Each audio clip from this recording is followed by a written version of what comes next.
पुढील कार्यक्रम प्रसारित करणारे आहेत जॉयसमेर मिनिस्ट्रीचे मित्र आणि भागीदार.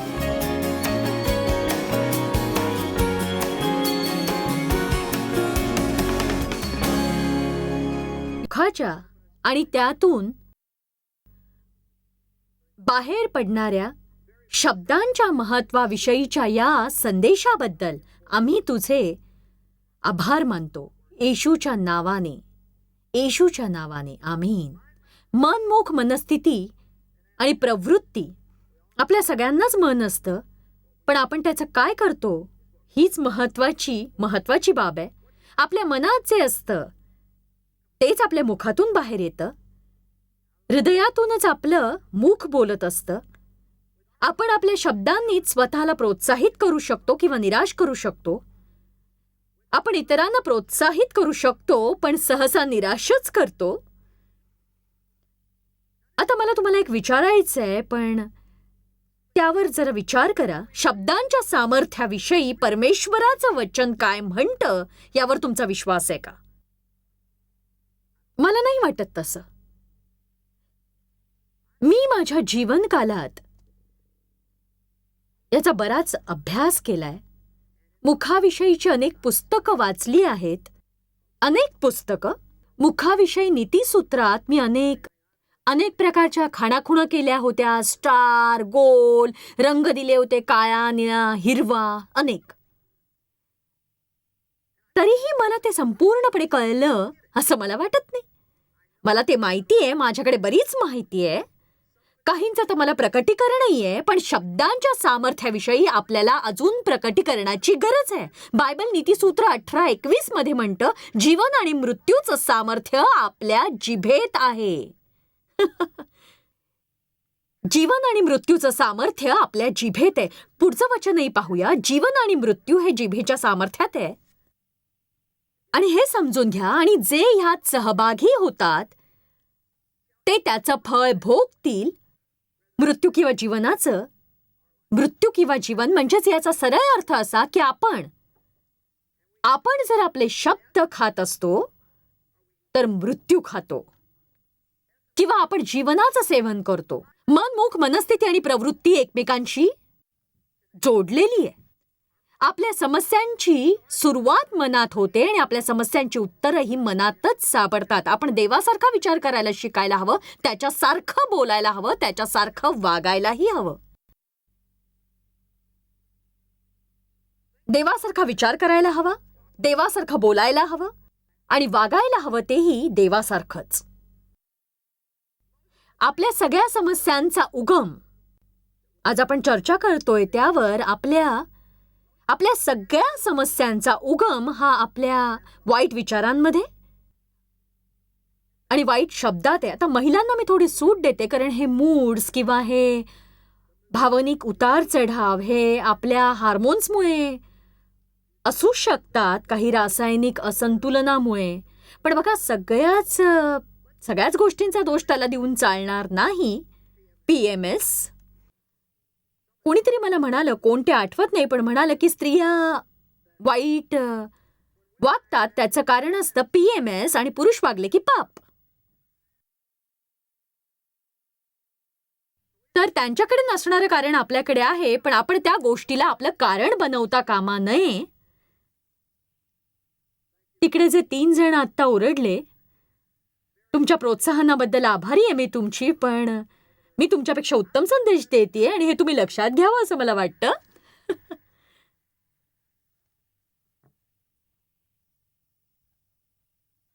उत्पत्ती अध्याय 1 वचन 1-3.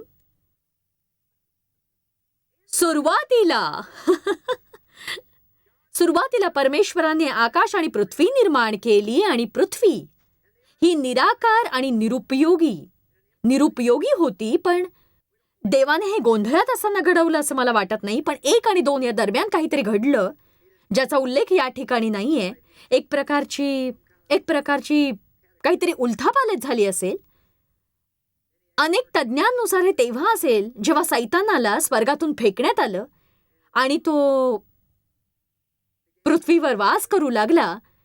आणि आता परमेश्वर दुसऱ्या वचनात म्हणतो, पृथ्वी ही निराकार आणि निरुपयोगी होती आणि त्यावर केवळ अंधकार होता, आणि परमेश्वराचा आत्मा तळपत होता. आता हे लक्षात घ्या की गोंधळ इथेच आहे. समजा कुणाचं तरी जीवन असू शकेल, कुणाचंही. म्हणजे एक काय असं असेल की सगळं काही चांगलं असेल,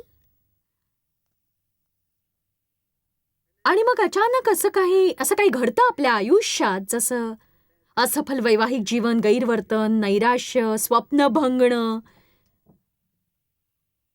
अति कष्टानं आजारी पडणं, अनेक गोष्टी असू शकतील. आणि आता दृष्टीस पडतो तो केवळ गोंधळ. तुम्ही बघाल तिकडे केवळ गोंधळच. यहेजकेल प्रमाणे तुम्हाला वाटतं तुम्ही एका सुकलेल्या हाडांच्या दरीत आहात आणि परमेश्वराचा आत्मा आता पुढे काय होतं ते पाहूया. आणि परमेश्वरानं म्हटलं, प्रकाश हो, प्रकाश हो. परमेश्वर असं म्हणाला नाही, काय हा घोळ, आपण हे कधीच सुधारू शकणार नाही. मी इतकं निराश झालो आहे, कारण मी तुला इतकं उत्तम जीवन दिलं, पण बघ तू त्याचं काय केलंस. परमेश्वर प्रत्येक परिस्थितीवर एक नजर फिरवून असं म्हणतो की प्रकाश हो. का माहितीये? कारण प्रकाश नेहमीच अंधकारावर मात करतो, जीवन नेहमीच मृत्यूवर मात करतं, सकारात्मक शब्द नेहमी जीवनातील नकारात्मक परिस्थितीवर मात करतात. तुमच्या मुखात एक असं शस्त्र आहे जे किती सामर्थ्यशाली आहे याची कल्पनाही करण्याची सुरुवात तुम्ही करत नाही.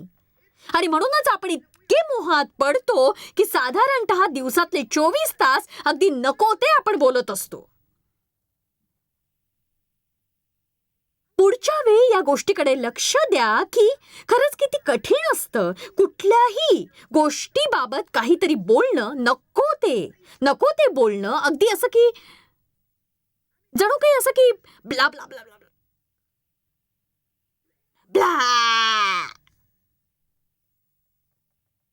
आमीन. कुठल्याही प्रकारचा तणाव, कोणी दिसलं की लगेच एखादा विचार, कल्पना मनात येतो, लगेच आपण त्याचा न्याय करतो, निंदा, टीका करतो. आपण सकाळी आपण उठतो आणि समजा आपल्याला काही बरं वाटलं नाही की ते लगेच बाहेर येतं.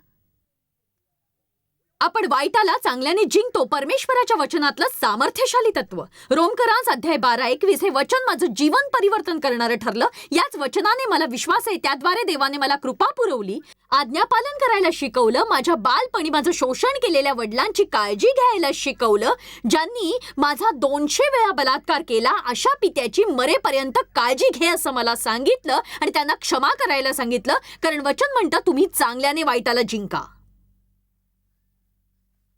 तुम्ही चांगल्याने वाईटाला जिंकून घ्या. तुमच्या आयुष्यात गोंधळ आहे का? तर मग तुम्ही जमेल तितकं सत्कर्म करण्याचा प्रयत्न करा, दिसेल त्या प्रत्येकासाठी मिळणाऱ्या प्रत्येक संधीत. कारण अशानेच तुम्ही सैतानाला मागे हटवू शकाल आणि त्याने तुमच्यापासून हिरावून घेतलेली गोष्ट म्हणजे लोकांशी चांगलं वागणं, लोकांशी चांगलं वागणं, लोकांशी चांगलं वागणं, लोकांशी चांगलं वागणं, लोकांशी चांगलं वागणं.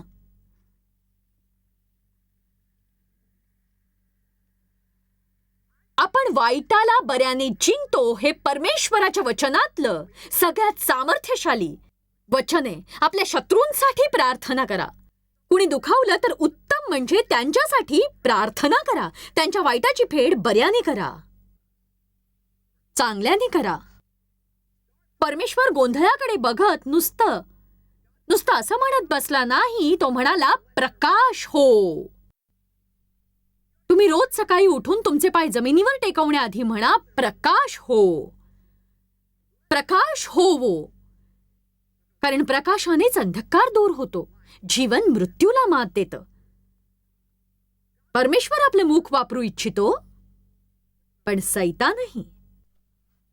पवित्र आत्मा थांबलाय तुमचं जीवन परिवर्तित करण्यासाठी आणि तुमचं स्वप्न साकारण्यासाठी, तुमच्या इच्छापूर्तीसाठी, परमेश्वराकरता तुमचा उपयोग करण्यासाठी. पवित्र आत्मा तो अनुभव तुम्हाला द्यायला थांबला आहे, ज्या आनंदासाठी येशूनं मरण पत्करलं. पण त्यासाठी आपलं मुख परमेश्वराला द्या. तुमच्या मुखाचं तारण झालंय का?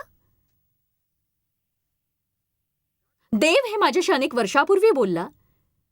मी दौरे करत, हाच प्रचार करत माझं काम करत होते. म्हणजे मला देववचनाची खरंच खूप माहिती होती. पण तो मला एके दिवशी म्हणाला, तुझ्या मुखाचं तारण झालंय का? तुझं तारण झालंय असं तुला वाटतं का?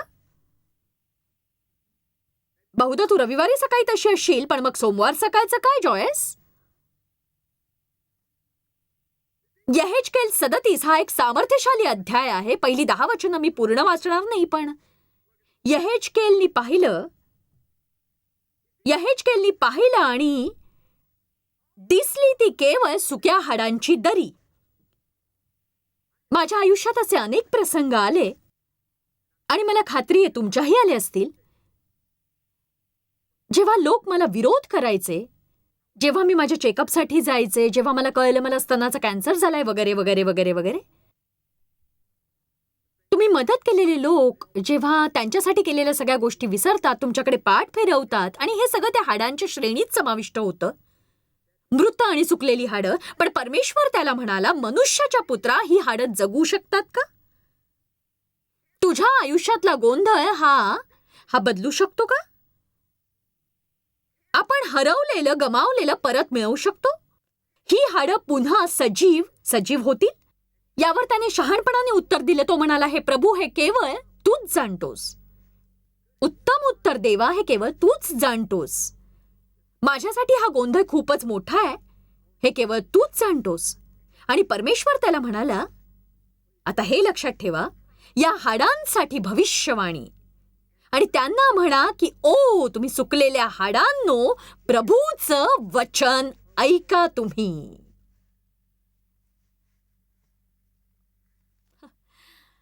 फायदा होणार असेल तर मी काहीही करीन. तो या ठिकाणी काय म्हणतोय ते कळलं तुम्हाला?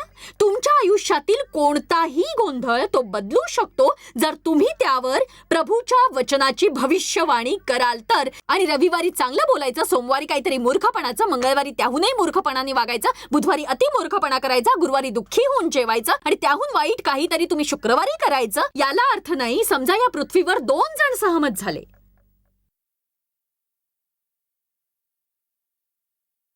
या हाडांना भविष्यवाणी. मी जर तुम्हाला फक्त हे समजवू शकले की किती महिने, मला खरंच कल्पना नाही माझ्या आयुष्यातले प्रार्थना करण्यात मी किती महिने घालवले. सकाळी गाडी चालवताना, हॉटेल रूम मध्ये आठवड्याहून आठवडे, वर्षानुवर्ष केवळ परमेश्वराच्या वचनाची भविष्यवाणी करत, सामर्थ्य पुरवणाऱ्या ख्रिस्ताद्वारे मी सर्व काही करू शकते.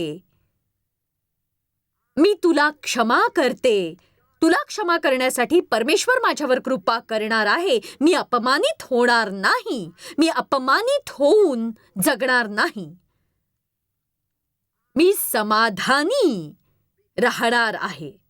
तुमच्या जीवनावर परमेश्वराच्या वचनाची भविष्यवाणी करत आणि तुम्हाला काय आणि कसं वाटतं याविषयी बोलणं तुम्ही बंद करायला हवं. पुढच्या वर्षी तुम्ही असा निश्चय करा की तुम्ही इथे असणार आहात, कारण भावना नामक माझ्या नव्या पुस्तकाचं मी प्रकाशन करणार आहे.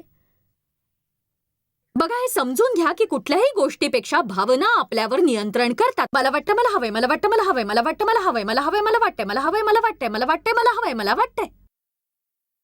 आणि मग कुणालाही कळत नाही की इतका गोंधळ काय आपल्या आयुष्यात. स्तोत्रसंहिता 103:20 म्हणतं, प्रभूचा धन्यवाद करा, त्याच्या दूतांनो, त्याच्या आज्ञा पाळून त्याच्या वाणीकडे कान देणाऱ्या, त्याच्या आज्ञा पाळून त्याच्या वाणीकडे कान देणाऱ्या सामर्थ्यशाली लोकांनो. याचा अर्थ काय माहितीये? दूतांनो म्हणजे आपल्या जीवनात आपली मदत करण्यासाठी देवदूत नेमलेले आहेत. तुमच्यासाठी देवदूत आहेत. तुमचा विश्वास आहे यावर? जे आपल्याला मदत करतात. आणि मला वाटतं आपण याचा आणखी थोडा विचार करायला हवा. मला याचा आणखी थोडा विचार करायची गरज आहे. मी कालच तिथे बसले होते, एका मिनिटासाठी डोळे बंद केले आणि माझ्या मनात विचार आला, मी त्या पुलपिटावर जाईन तेव्हा माझ्यासोबत देवदूत सुद्धा असणार आहेत. आपण याचा जरा विचार करायला हवा. मला फिनिक्सच्या सभेतला तो माणूस आठवतोय जो पूर्णपणे अविश्वासणारा होता, पण पत्नीसोबत तिला वाढदिवसाची भेट म्हणून उपासनेला आला होता. परमेश्वराने त्याचे डोळे आत्म्यातून उघडले. त्याला काय होतंय हे त्याला काहीच कळत नव्हतं. तो रडायला लागला, अश्रू ढाळायला लागला, आणि बायकोला वाटलं तुम्हाला काय झालंय, कारण तो असं काही करणारी व्यक्ती नव्हता. तो म्हणाला, तुला दिसत नाही का, तुला दिसत नाहीये का, तुला दिसत नाहीये का? ती म्हणाली, काय दिसतंय? तो म्हणाला, जॉयस बाहेर येऊन जेव्हा इथे थांबली उपासनेच्या वेळी, तेव्हा श्वेत वस्त्र धारण केलेले लोक तिच्यासोबत आले. मला वाटलं की ते गाणारे असतील, पण जेव्हा ती संदेश द्यायला लागली, 3 जण तिच्या भोवती येऊन त्यांनी तिला घेरलं आणि बोलायला त्यांनी तोंड उघडलं तशा त्यांनी आपल्या तलवारी काढून ते सज्ज उभे राहिले तिच्या संरक्षणासाठी. मला जे दिसलं नाही ते त्याला दिसलं, एका अविश्वासणाऱ्याला, आणि त्याचं तारण झालं. आपल्यासाठी दूत असतात, पण हे वचन म्हणतं, आता नीट लक्ष द्या, ते परमेश्वराच्या वचनाच्या वाणीकडे कान लावतात. तुम्हाला कळलं नाही?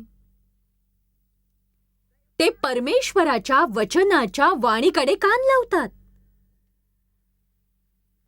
मी जर म्हंटल की मी हात लावीन त्या गोष्टीचा गोंधळच होतो, माझ्यासाठी काहीच चांगलं घडत नाही, निश्चितपणे दूतांनाही असंच वाटत असेल.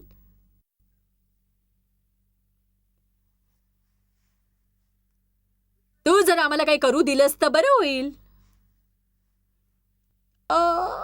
दूतांना झोप येते की नाही ते ठाऊक नाही, पण तुम्ही त्यांना जर काही करू दिलं नाही तर त्यांना कंटाळाच येणार ना, सांगा मला. पण मी जर म्हटलं मी हात ठेवलेल्या प्रत्येक गोष्टीची प्रगती आणि भरभराट होते, तर मग अचानक ते उठून असं म्हणतील, चला कामाला लागूया. हो,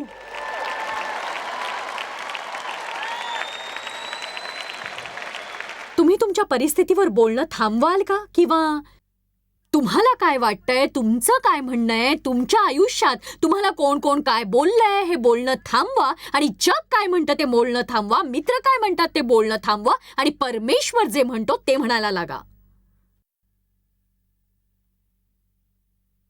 एक सांगू, माझा यावर अगदी पूर्ण मनापासून विश्वास आहे.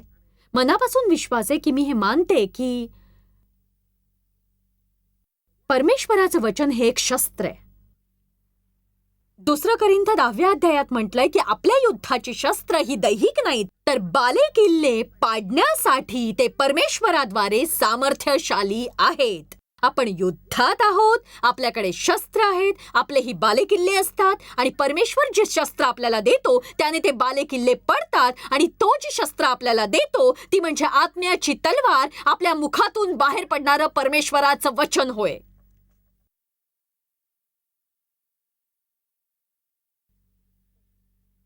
उद्या आपल्याला डॉक्टर कॅरोलिन लीफ सांगतीलच की सकारात्मक गोष्टी बोलल्यानंतर काय होऊ शकतं. हो, एक वैज्ञानिक दृष्टिकोन की आपण नकारात्मक गोष्टी बोलण्याऐवजी सकारात्मक गोष्टी बोललो तर आपल्यात काय होऊ शकतं. आपण जर देववचनावर विश्वास ठेवला तर आपण देवाचं वचन बोलण्याची सुरुवात करतो.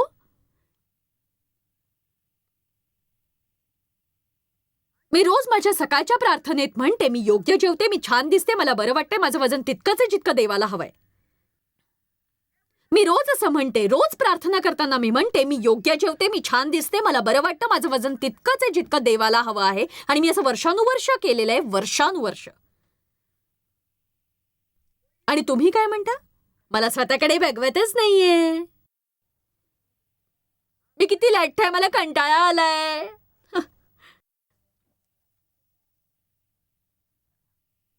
मी जे बोलते ते ऐकून तुम्हाला नवल वाटेल, पण मी देववचन प्रामाणिकपणे सांगू शकते, म्हणजे मी केवळ देवाच्या कृपेनेच इथे आहे. आणि लोक मला नेहमीच विचारू शकतात, तुमच्या या प्रगतीचं श्रेय तुम्ही कुणाला द्याल? मी या प्रश्नाचं उत्तर देताना अतिशय थकते, कारण हो, ही केवळ परमेश्वराची कृपा आहे. आपण अशा काही गोष्टी करू शकतो जेणेकरून देवाच्या योजनेत बाधा येईल, आणि आपण अशाही गोष्टी करतो जेणेकरून देवाच्या योजनेला सहाय्य मिळेल. आणि जेव्हा आज सकाळी जॉन मॅक्सवेल म्हणाले की सगळ्यांनाच नशिबाची साथ असते, देवाचं पाचारण सगळ्यांनाच असतं तुमच्या आयुष्यातल्या कुठल्या तरी महान कार्यासाठी, मग तुम्ही जगातील सर्वोत्तम पालक होणं असू शकतं, एक मोठा व्यापारी होणं किंवा काही, ते म्हणाले खूप कमी जण त्या क्षमतेपर्यंत पोहोचतात. आणि मला वाटतं ही पृथ्वीवरची सगळ्यात खेदाची बाब आहे. बघा, काही लोक खरोखर मनापासून बायबल वाचतात आणि त्यानुसार वागतात, आणि मग परमेश्वर त्यांच्यातून किंवा त्यांच्याद्वारे वचनाप्रमाणे कार्य करतो.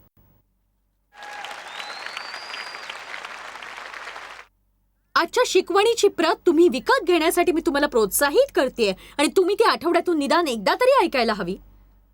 जोवर तुम्हाला माझ्या मुखाविषयीचं बोलणं ऐकून कंटाळा येत नाही, मग तुम्ही ते दूर करा. एखादा महिना जाऊ द्या, पुन्हा बाहेर काढा आणि नव्याने सुरुवात करा.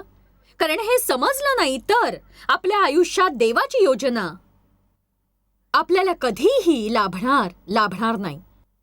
आपले दूत आपल्या तक्रारी, मेतकूट करणं, आपली निंदा, आपली नकारात्मकता ऐकत नाहीत. ते परमेश्वराच्या वचनाकडे कान लावतात. गाण्यामध्ये कबुली देत असताना, वचन वाचत असताना, वचनात प्रार्थना करताना देववचनावर आपण प्रेम करायला हवं. तुम्ही तुमच्या दूतांना काही करू देताय का सांगा? विचार करावीत अशी काही वचनं बघूया. आज बरंच काही बघायचंय आपल्याला. नीतिसूत्र अध्याय 10 वचन 14. शहाणे जन ज्ञानसंग्रह करतात, परंतु मूर्खांचे तोंड म्हणजे साक्षात अरिष्टच होय. नीतिसूत्र 13:3. जो आपले तोंड सांभाळतो तो आपला जीव राखतो, जो आपले तोंड वाचतो त्याच्यावर अरिष्ट येते.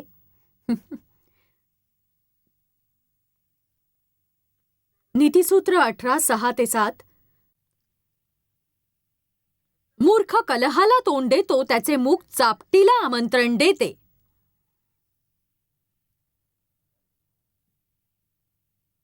मूर्खाचा नाश त्याच्या तोंडामुळे होतो, त्याची वाणी त्याच्या जीवाला पाश होय.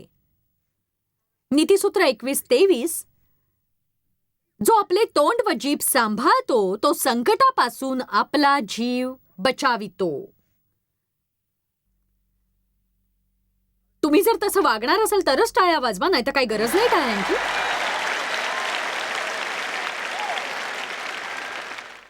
आता मी ऐकत होते, कारण मला माहित होतं मी हा संदेश देणार आहे. मी ऐकून यादी बनवायला सुरुवात केली लोकांच्या मूर्खपणाच्या गोष्टींची. तुम्ही ना खरं सांगू का, मला याचा कंटाळा आला. मला त्याचा कंटाळा आला, मला तुझा कंटाळा आला, मला याचा कंटाळा आला, मला कंटाळा आला आणि मी थकून गेले. कंटाळा आणि थकवा, तुझा कंटाळा आणि थकवा, ट्रॅफिकचा कंटाळा आणि थकवा, स्वच्छतेचा कंटाळा, भांडी घासण्याचा कंटाळा, कंटाळा आणि थकवा, कंटाळा आणि थकवा, सतत कंटाळणं थकणं. तू मला वेडं करशील, याने मी वेडी होईन. माझी मुलं मला वेड लावणार आहेत, माझी सासू मला ठार वेडी करणार आहे, माझे शेजारी मला सहनच होत नाहीत. असं वाटतं की मी वेडीच होणार आहे आता. देवा, माझ्या जीवनात इतका गोंधळ काय कुणास ठाऊक.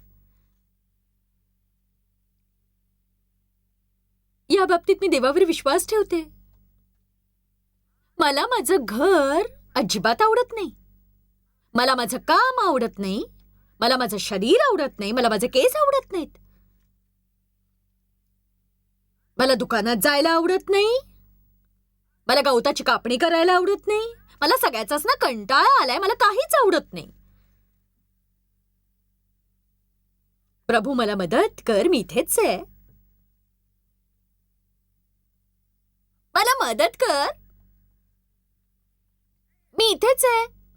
हे तर मला मारूनच टाकेल, तू तर मला मारूनच टाकशील. आता हे तर मजेशीरच आहे, हे मला मरणाच्या गुदगुल्या करतंय. एक सांगू, मी मरेपर्यंत हसले खरंच. आता मी तुम्हाला एक प्रश्न विचारणार आहे. जर आपण 20, 40, 50, काही जणांनी 60 वर्ष असंच बोलत घालवली, तर कुणाला याचं प्रकटीकरण होतंय का आज की आपल्या जीवनात इतक्या समस्या काय? कंटाळा, थकवा, वेड लागण्याची वेळ, द्वेष, मृत्यू. येशू मला मदत कर. धन्यवाद.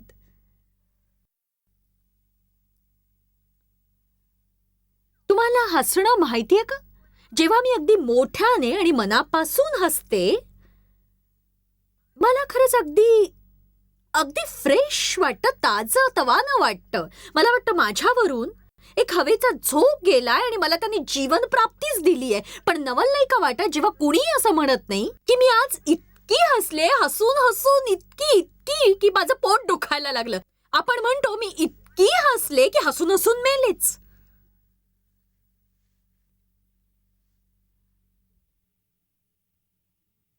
आपण नकारात्मक गोष्टींना इतके चिकटून का बसलोय? कंटाळा आणि थकवा या शब्दांना आपण आपल्या बोलण्यातून काढून टाकलं तर काय होईल सांगा मला? केवळ तो कंटाळा आणि थकवा. आणि मग आपण देवाला विचारत फिरतो मला थकवा आणि कंटाळा का येतो?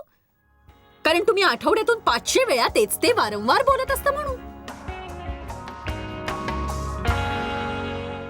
जॉयस्मायर मिनिस्ट्रीज करता तुम्ही खूप मौल्यवान आहात. आम्हाला तुमचं कौतुक आहे आणि जगभरामध्ये हे सेवा कार्य शक्य करण्याकरता आम्ही आमच्या मित्रांचे आणि पार्टनर्सचे आभारी आहोत. आम्ही एकत्रितपणे भुकेल्यांना खाऊ घालतो, गरिबांना वस्त्र देतो आणि राष्ट्रांना सुवार्ता सांगतो.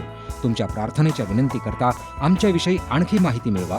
जॉयसच्या कॉन्फरन्सच्या तारखा पहा आणि ख्रिस्ताची प्रीती जगभरामध्ये पसरवण्याकरता आमचे सहभागी व्हा.